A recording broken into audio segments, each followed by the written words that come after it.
Salut YouTube, salut à tous et bienvenue dans mon garage. Aujourd'hui on va faire un sujet un petit peu différent. Suite à la construction de la remorque porte-tout, qui en fait doit porter un quad et une Caterham éventuellement, beaucoup m'ont dit à quel moment j'allais parler de cette fameuse Caterham que je construis. Eh bien on va commencer à en parler aujourd'hui. Voilà, donc ça va être le premier épisode. Donc c'est une voiture, alors c'est pas la première que je construis. La dernière je l'ai vendue. Je l'ai vendue avant de l'avoir terminée. J'ai mis une vidéo sur YouTube des premiers tours de roue et puis dès que quelqu'un l'a vue, elle s'est vendue de suite, tant mieux. Sur certains forums dont je tairai les noms, m'a dit parce que je suis parti sur un concept totalement différent. Alors moi j'adore les Caterham et j'adore également les Ariel Atom. Voilà. Alors je n'aime pas l'esthétique de l'Ariel Atom, mais j'aime les performances de la voiture. Voilà. Donc j'ai décidé de faire un mix, ça m'est venu un jour comme ça, de faire un mix entre une Caterham et une Ariel Atom. Alors quelles sont les spécificités les spécificités de la Caterham, tout le monde les connaît. C'est une voiture ultra légère avec un moteur en position longitudinale.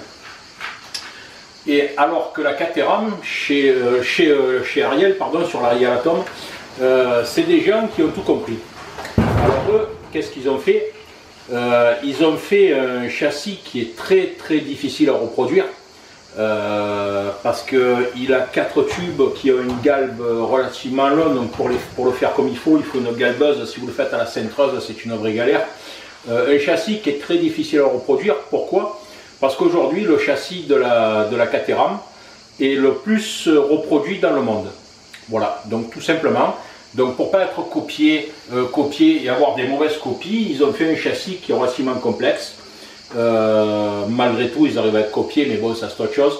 Et puis sur ce châssis, aujourd'hui, mettre un moteur en position longitudinale, c'est devenu très compliqué.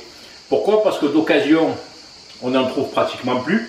Moi, la construction que j'avais faite, je l'avais faite sur la base d'un moteur de MX5. Aujourd'hui, pour moderniser ce concept, puis lorsque j'en ai parlé sur les forums, donc sur les forums, on m'a dit ouais, une Caterham avec un moteur arrière, ça va lui faire un gros cul. Bon, je veux bien, vous verrez qu'elle n'a pas un si gros cul que ça, hein, voilà. Aujourd'hui, pour moderniser tout ça, je pense qu'il faut passer au concept de l'Ariel Atom. Alors, moi, le but, il est simple, c'était de conserver l'esthétique de la Caterham, c'est-à-dire que sur ce que j'ai construit, tous les éléments de carrosserie de la Caterham se montent à l'identique, seul l'intérieur est différent, et le moteur est situé à l'arrière au lieu d'être situé à l'avant. Voilà. Alors, le châssis Caterham qui existe depuis des années, et avant d'être Caterham, c'était Lotus 7. Aujourd'hui, tout le monde le construit avec ce bouquin, qui est le livre de Chris Gibbs, Construisez votre roster, moi y compris, hein, c'est un très très bon bouquin. Le but est de pouvoir remettre tous ces éléments. Mais le plus gros défaut du châssis Caterham, c'est que, afin de rentrer le moteur longitudinal dans le châssis, avec la boîte à coupler, tout le dessous du châssis est sectionné. Alors, notamment pour ceux qui ont fait cette construction, si vous regardez sur la page de la construction, ici, on vous dit, alors, petit astérix, cette partie du BR10 est à retirer une fois le châssis complètement soudé. Donc, en fait, vous sectionnez votre châssis ici dans le milieu. Alors, sur un châssis, tous les efforts des trains roulants et la torsion et le vrillage du châssis passent par le bas du châssis. Là, qu'est-ce qui se passe? Le châssis, tout simplement, sur le plus grand de sa longueur, il est ouvert en deux, sur un châssis de Caterham. Voilà. Donc, résultat, vous avez un châssis qui saute hors de rire à chaque virage, et puis vous avez une voiture qui, au bout d'un moment, peut s'avérer plus vicieuse qu'efficace. Voilà. Et là-dessus, je parle en connaissance de cause. Donc, si vous voulez, ce châssis, il n'est pas exempt de défaut, même s'il existe depuis maintenant plusieurs années. Et pourtant, Caterham continue de le produire à l'identique. Ils n'ont pas rectifié le tir. Moi, sur ce que j'avais fait, c'est que je n'avais pas sectionné cette traverse en bas, je l'avais laissée entière. J'avais sectionné la traverse du haut et j'avais fait une traverse boulonnée. Voilà, vaut mieux avoir une traverse boulonnée que pas de traverse du tout. Donc voilà les modifications que j'avais fait, mais malgré tout, ce châssis reste un châssis relativement, comment dire, qui a une forte distorsion dans les virages. Je vais intégrer une photo à cette vidéo qui est une photo d'engineering qui montre la déformation du châssis Caterham. Voilà, si vous ne la connaissez pas, elle est sur YouTube. Elle est sur Internet, pardon. C'est pas moi qui l'ai faite. Voilà, c'est un ingénieur structure. Voilà. Donc je la mettrai, je vais essayer de l'inclure, de faire un petit montage photo, de l'inclure dans cette vidéo. Alors moi, qu'est-ce que j'ai fait? J'ai décidé pour que sur cette voiture, alors que soit aujourd'hui une voiture, ça coûte quand même pas mal d'argent. Et puis ne vous leurrez pas, vous ne roulerez pas sur route avec. Voilà, ne partez pas dans l'espoir de construire une Caterham en vous disant je vais rouler sur route dès qu'il va y avoir un petit rayon de soleil, ça va être super. Non, c'est pas vrai, ça ne marchera pas. Voilà, en France, les homologations, c'est la guerre. Alors, il y avait un gars qui se trouvait sur, qui faisait ça, il importait des châssis d'Angleterre. Et puis, une fois que vous aviez construit la bagnole, il vous reprenait la voiture pour l'envoyer en Allemagne faire une RTI. Une fois qu'elle avait obtenu la RTI, elle revenait en France pour avoir une carte grise. L'opération, elle coûtait environ, je crois, dans les 4 000 ou 4 500 euros, en plus du prix de la bagnole. Et puis, au final, sur ce forum, tout ce qu'on voit aujourd'hui, c'est des gens qui pleurent parce qu'ils disent « Ouais, le mec, il est parti, je ne sais pas où il a déposé le bilan, ma bagnole est dans son dépôt, je ne peux pas la récupérer. » Enfin bref, voilà le truc. Alors, je vous dis, franco, si vous décidez de construire une réplique de Caterham, ne comptez pas rouler sur route avec, ça va être très très difficile et très compliqué. Voilà. Donc moi, qu'est-ce que je fais? Je construis une voiture pour la piste, mais je la construis avec les normes FFSA, c'est-à-dire que la voiture sera homologable pour faire de la course de côte. Voilà. Donc pour ça, vous avez un cahier des charges qui est produit par la FFSA, je ne vais pas en parler parce que c'est épais comme l'annuaire. Bon, voilà. Ceux qui font de la compétition aujourd'hui le savent. Cette voiture, donc, alors, ici, donc, je vais placer un moteur arrière. Alors, au niveau de la mécanique, moi j'ai choisi une mécanique française. Voilà. Alors, Ariel Atom monte des moteurs Honda, très bon moteur, il n'y a pas de souci. Maintenant, où est le problème? C'est que en France, que vous le vouliez ou non, c'est beaucoup plus facile de trouver des moteurs français, neufs ou d'occasion, de trouver des pièces détachées, des pièces de compétition, que sur les moteurs Honda, c'est vrai, on en trouve. Quand on ne les trouve pas, on commence à vous dire ouais, mais tu les achètes au Japon, en Angleterre, aux États-Unis, en Tchécoslovaquie, et pas où tu veux, et puis tu passes tes journées à faire ça, à chercher des pièces, et puis à la sortie, ça te coûte un bras, l'autre, et les 2 yeux, parce que tu n'en peux plus, voilà, ça coûte relativement plus cher. Voilà. Aujourd'hui, un des moteurs le plus produit en France et qui a porté mon choix, c'est le moteur de la Clio RS. Tout simplement parce que c'est un excellent moteur et le 172 chevaux, c'est un moteur qui est très facile à booster. Alors vous trouvez des arbres à cam, des vilebrequins, des pistons, des bielles, vous trouvez tout ce que vous voulez, des injecteurs, des gestions électroniques, vous les trouvez neufs, vous les trouvez d'occasion. Il n'y a aucun souci et vous les trouvez même chez des particuliers sur les sites de petits annonces. Voilà. Et ce moteur a aussi un avantage, c'est que vous trouvez également en occasion des boîtes séquentielles. Voilà. Et si vous voulez par exemple mettre une boîte séquentielle neuve, vous avez la possibilité d'envoyer votre boîte chez Sadev et Sadev vous renvoie une boîte séquentielle à la place. Voilà. Alors ça a un coût, mais ça coûte beaucoup moins cher que de faire la même chose sur un moteur Honda, croyez-moi. Voilà. Donc le Clio RS, c'est un moteur que j'ai implanté à l'arrière de la voiture. La voiture est construite et axée sur une poutre centrale qui va permettre d'éviter la déformation.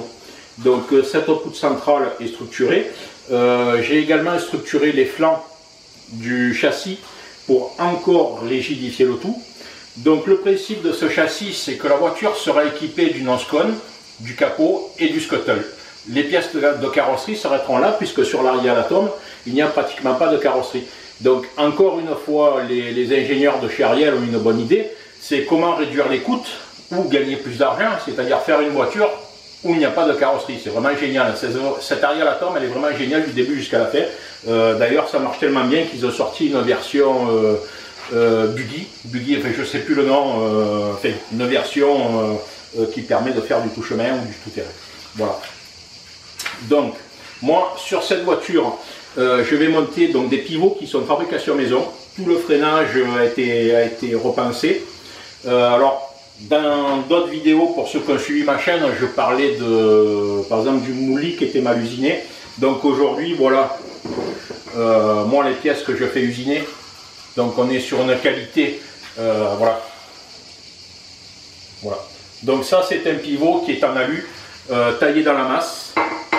Je ne vais pas vous donner ces spécificités, pardon, c'est beaucoup trop tôt, d'une part, et d'autre part c'est une pièce que je compte breveter. Donc voilà le pivot partiellement monté. Ce pivot permet de faire tous les montages possibles et inimaginables. Voilà, j'en parlerai plus tard, je ferai une vidéo uniquement sur ce pivot parce que c'est vraiment une pièce relativement complexe. Voilà. Et donc cette voiture sera construite sur des jantes en 13 pouces, puisque ce pivot a été fait pour rentrer dans des jantes en 13 pouces, puisque c'est une des réglementations FFSA. Et en plus j'ai les jantes, donc je ne vais pas aller en acheter d'autres. Voilà, donc voilà les pièces que je fais usiner, par exemple, vous voyez ces pièces là qui sont donc les embouts de triangle. Hop là. Voilà, à souder. Donc voilà, ça c'était l'intro de ce châssis.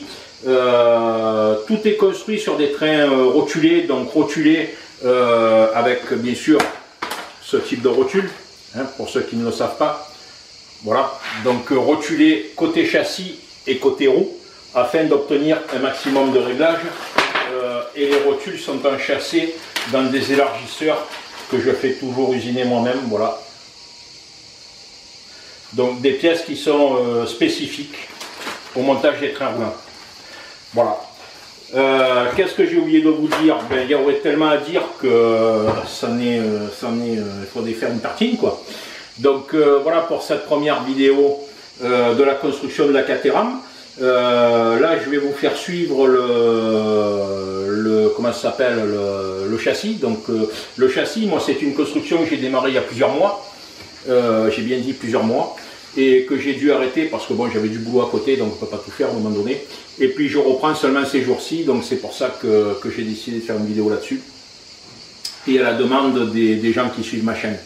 Voilà, donc voilà les amis, vous avez compris donc que dans les spécifications, l'extérieur du châssis est identique au châssis de Chris Gibbs, seul l'intérieur est modifié, et surtout vous allez pouvoir voir une nouvelle génération de voitures, c'est-à-dire une voiture qui aura l'aspect esthétique d'une Caterham, qui est une voiture quand même relativement ancienne, mais qui est indémodable, et comment dire, la vélocité d'une Ariel Atom, dont la conception est totalement différente par rapport à une Caterham. Voilà, si vous avez des questions, j'y répondrai. Cette construction avance petit à petit, donc je pourrais peut-être pas vous répondre sur des questions venant dans l'avenir, parce que la construction est, moi je fais tout de tête, on va dire.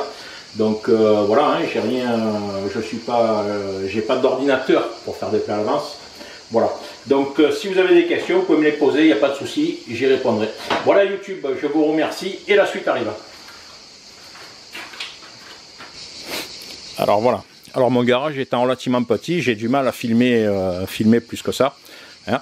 Donc voilà la poutre centrale, donc c'est une poutre centrale conçue de la même manière que les bras de grue, hein, sauf qu'elle est pourvue non pas en triangle mais en carré pour résister à toutes les torsions, hein. Donc que ce soit les torsions latérales ou les torsions par le dessous du véhicule ou par le dessus. Donc il y a également cette partie-là sur l'extérieur du châssis qui agit pour encore lutter contre la torsion. Hein, donc ça part, on le voit, de l'arrière du châssis jusqu'à l'avant. Ok. Sauf cette partie-là, donc qui doit être sectionnée afin de laisser passer les triangles de direction. Donc voilà encore la poutre centrale au milieu de la voiture. Voilà, le tout ramifié avec des croisillons sur le fond du châssis. Voilà. Donc voilà la partie avant de la voiture. Je vais essayer par en dessus, si jamais ça marche. Donc toutes les parties susceptibles de se tordre sont renforcées par des croisillons. Alors maintenant on passe à l'implantation de la mécanique. Donc on voit ici le moteur de Clio RS. Voilà, je tourne un peu l'écran. Voilà le moteur de Clio RS qui est implanté. Donc c'est un 172 chevaux, hein, donc qui est plus facile à préparer. Actuellement il est monté avec sa boîte d'origine. Donc tout est d'origine, aussi bien les cardans, voilà, aussi bien les cardans que le reste. Alors vous voyez, par rapport à l'arrière classique d'une Caterham, moi je suis plus large de là à là, je suis plus large de 12 cm. Alors pourquoi j'ai fait cette largeur de 12 cm? Ben, c'est tout simplement parce que le châssis, en se refermant ici, hein, puisque c'est le dossier des Caterham et la construction est faite ainsi dans le livre pour pouvoir y mettre le panneau latéral. Donc comme je vous ai dit, j'ai conservé toutes les cotes. Donc sur l'aspect extérieur, le châssis est identique à celui du bouquin. Et ici, donc qu'est-ce que j'ai fait? Alors, attendez, je n'ai pas l'habitude de filmer avec cet appareil photo. Donc ici, pour pouvoir extraire le moteur, j'ai élargi de 12 cm. Alors j'aurais très bien pu faire un panneau arrière déboulonnable, ce qui aurait permis d'extraire le moteur et de réduire l'arrière. Mais au final, je veux conserver une certaine esthétique, c'est-à-dire que, voilà, ici, j'ai une fois de plus, alors j'espère qu'il n'y aura pas trop de contre-jour, j'ai une fois de plus, vous voyez, les croisillons. Alors bien sûr, certaines soudures doivent être meulées, hein, bien évidemment. Ces trous doivent être bouchés, donc hein, j'en suis qu'au départ. Donc ici, ça va à la fois avoir un aspect esthétique et à la fois être, comment dire, raidir le châssis sur la partie arrière. Voilà. Hein? Ici, on voit donc l'implantation de la mécanique. Alors même les supports moteurs sont d'origine. Hein. Tout est en montage d'origine. Hein? Voilà. J'ai pas essayé de faire quelque chose de beaucoup plus complexe. Le but est que ça reste le plus d'origine possible pour se faciliter la vie. Voilà. Donc on voit ici l'implantation de la mécanique de ce côté-là. Alors bien évidemment le collecteur d'échappement passe sans souci et le pot d'échappement sera à l'extérieur. Ici je vais attaquer, donc j'ai pris ma cotation ce matin pour implanter le triangle inférieur. Donc voilà, qui va être situé sur cette partie-là avec le cardan. Donc qui arrive par ici. Voilà.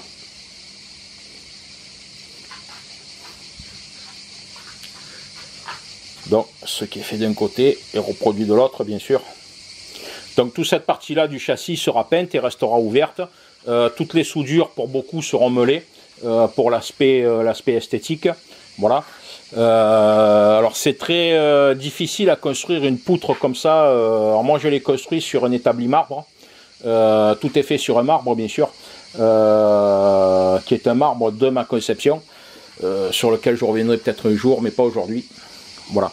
Donc il est important que tout soit précis au millimètre et fait dans les règles de l'art, puisque vous allez quand même la conduire. Si c'est pour vous tuer, c'est pas la peine. Voilà. Donc je place un petit peu de partout des points de mesure. C'est-à-dire que pour implanter le train arrière, donc pour avoir la distance entre le train avant et le train arrière, je prends un point de mesure unique. Voilà. Donc faites attention à ce genre de détails. Ne mesurez pas d'un côté du châssis et après de l'autre, parce que vous vous dites, moi j'ai fait un châssis très précis, mais très précis, quand on commence à se déporter, c'est plus bon. Donc vous prenez la mesure d'un point unique, c'est-à-dire que entre la partie avant et la partie arrière, je mesure d'ici, pour avoir de chaque côté la même distance entre la roue avant et la roue arrière. Et lorsque j'implanterai le train avant, je prendrai également ce gabarit pour mesurer l'implantation de mes trains. Donc je devrais avoir un empattement de 2500 mm, pardon, 2,50 m, donc qui est l'équivalent d'une Clio. Voilà. Une Clio fait 2,57 m. Voilà. Et moi je serai environ à 2,50 m, voire 2,55 m au niveau empattement. Donc voilà. Voilà, pour la suite, eh bien, lorsque ça aura avancé, je ferai une nouvelle vidéo. Voilà les amis, si vous avez des questions, n'hésitez pas. N'hésitez pas. Voilà. Voilà, merci et bonne journée.